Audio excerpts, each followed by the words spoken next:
नमस्कार मैत्रिणींनो, आता आपली दिवाळी जवळ आलेली आहे। त्यासाठी तुम्हाला मी आता नवीन नवीन फराळाचे प्रकार दाखवणार आहे। मी आज तुम्हाला एक बेसन लाडवाचा प्रकार दाखवणार आहे। हा व्हिडिओ अगदी नक्की बघा। हा आपला लवकरात लवकर होणारा बेसन लाडवाचा व्हिडिओ आहे। आणि ही डाळ मी 1 वाटी घेतलेली आहे त्यासाठी, ही बघा। आणि ह्याच वाटीने मी हे पाव वाटी तूप घेतले, अर्धी वाटी साखर, साखर ही अर्धी वाटी मी म्हणजे थोडीशी मला दळलेली आहे साखर म्हणून मी ठेवले ती। आणि हे ड्रायफ्रुट्स घेतलेत आपल्याला पाहिजे, मी काजू आणि किसमिस घेतलेले आहे आणि ही वेलची पावडर। आता मी ही डाळ गॅसजवळ घेते आणि तळून घेते आणि मग मिक्सरमधनं वाटते। बेसन भाजायला खूप आपल्याला वेळ जातो, असा अर्धा तरी तास जातो, तर ही झटपट होणारी अशी रेसिपी आहे। तर चला आपण गॅसजवळ जाऊया आणि तळून घेऊया ही डाळ। आता ही आपली कढई मी ठेवलेली आहे गॅसवर आणि ती गरम करायचीच ठेवली होती। मी हे तूप सगळं टाकून देते त्याच्यामध्ये आणि 1 वाटी डाळ आपली घेतली ती टाकते आणि ती चांगली लाल होईपर्यंत आपण भाजून घ्यायची। ते बायकांना किती कामं असतात, डाळ आणा, साफ करा, भाजा आणि मग दळून आणा आणि मग त्याचा बेसन भाजा, हे काय करत बसायला नको। साध्या आणि सोप्या पद्धतीने हे आपले बेसनचे लाडू आहेत। ही अशी सारखी खालून वरती परतत राहायची, करपून नाही द्यायची।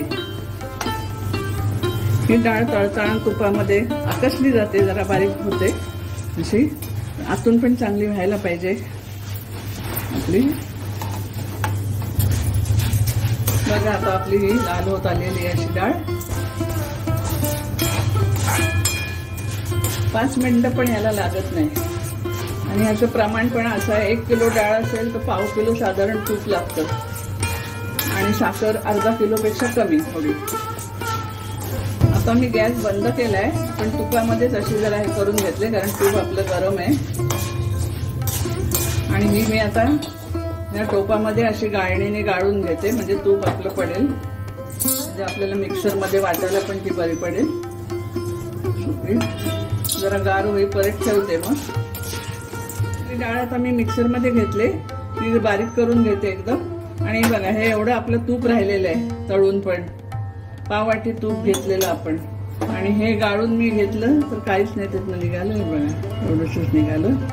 आता मी बारीक करून घेते आणि मग साखर पण बारीक करून घेते, हे वेगळं करते। हे मी कढईत तूप राहिलं होतं ना, ते काढून ठेवलं, लागलं तर आपल्याला घेता येईल, हे बघा। आणि हे असं बारीक रवाळ मस्त दळले गेले, ते मी तुपाच्याच कढईमध्ये टाकले आणि साखर पण मी तळून घेतले। जरा मस्त गरम करते, कलर तर आपला छान आलेला आहे।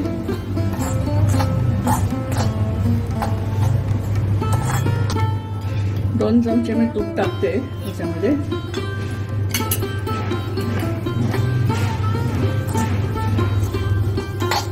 1 चमचा मी दूध टाकते, म्हणजे तो आपला फुलेल चांगला। गॅस बंद करते, आता गार करून या गुठ्या फोडून घेते पूर्ण आणि मग साखर मिक्स करते। त्याच्या मी आता गुठ्या फोडून घेतल्यात आणि साखरेमध्ये हे मिक्स केले। त्याच्यामध्ये आपण वेलची घालून घेऊया। ही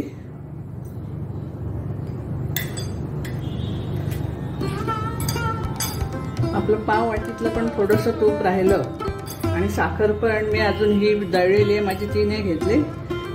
जी वाटीत मी अर्धा वाटी घेतली होती, अर्ध्या वाटीला पण कमी तीच घातले। आता बघू आपण किती गोड होतात ते।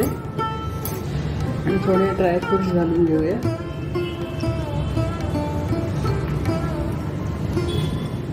हे बघा असा मी लाडू वळून घेते।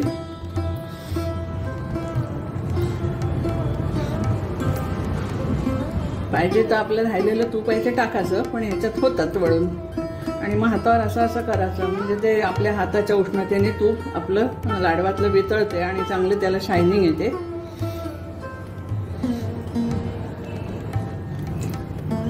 हे बघा हा असा केला का ह्याला शायनिंग चांगली येते। तूप बीप चांगलं आपलं भरपूर झालेलं आहे ह्याच्यात आणि किती झटपट होणारे लाडू आहेत बघा। तर चला मैत्रिणींनो, बघा आपले लाडू किती सुंदर झालेले आहेत ते. तुमचं काम मी किती सोपं केलेलं आहे, तसं माझं पण तुम्ही काम सोपं करा ना. मला सबस्क्राईब करा, लाईक करा, शेअर करा. हे मी तुम्हाला दरवेळेस सांगत असते, पण अजून कोणाचं राहिलं असेल करायचं तर जरा लवकरात लवकर करा. हे लाडू एवढे छान झालेले आहेत, तुम्हाला तोडून पण मी दाखवते. हे बघा, तर हे लाडू तुम्ही मुद्दामून करून बघा, खूप सोपे. गिरणीत आपण डाळ दिली का कशावरही ते टाकली जाते, मग त्याच्यात भेसळ येते. असं काही होत नाही आपण घरी मिक्सरवर दळलं का. म्हणून ह्याच्यासाठी मी हा व्हिडिओ तयार केला आहे, तुमच्यासाठी खास. आणि धन्यवाद.